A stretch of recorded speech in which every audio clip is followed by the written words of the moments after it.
Hi there. In this video, I'm going to give you 9 things that you need to know before hiring a personal injury lawyer.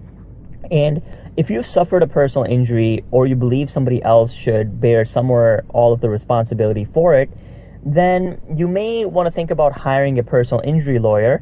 And this is even more important if your injuries have been substantial or you've undergone a lot of cost behind the procedures that you followed. Now, the first thing that you want to look for is a free initial consultation. So some people think that it'll be too expensive to talk to a personal injury lawyer, but legal fees can be high. The vast majority of personal injury lawyers will offer an initial consultation, which is free of charge. So here you can get an appraisal of how much they'll be charging. The second tip is contingency fees. So the majority of lawyers will be prepared to act on your behalf without you having to pay any money up front.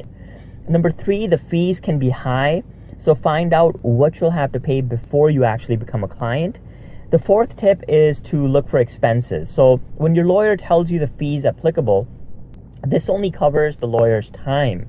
If your lawyer needs to hire somebody else to work on your behalf, that'll actually incur additional expenses, so try to find out what these expenses may be. The fifth thing is that there's no such thing as a guarantee to win. If any lawyer tells you that they will definitely win, you should seek somebody else. The sixth point is to be prepared for a long, drawn-out procedure. Cases of litigation can take years to resolve. So ask your lawyer for an estimate of how long he or she thinks it'll take for your case. The seventh tip is that insurance payouts may be refundable. When you're injured, medical or health insurance companies may settle some of your medical expenses, so make sure that you get in touch with your insurance company to find out what your compensation may be. The eighth point is to engage the services of a lawyer does not always result in a lawsuit. So you may not want to appear in a court to give evidence about your injuries, but it may never even come to that. If your lawyer thinks you have a good case, it's likely that the defendant's lawyer may advise his or her client to settle, which means you don't have to appear in court.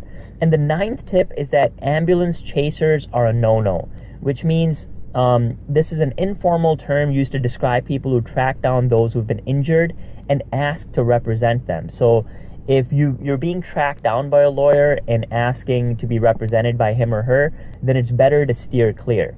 Alright, now if you want to see the best personal injury lawyers in the Denver area, then go ahead and click the link in the description box below this video and visit the website to see some of the better personal injury lawyers in the Denver area who are available for hire.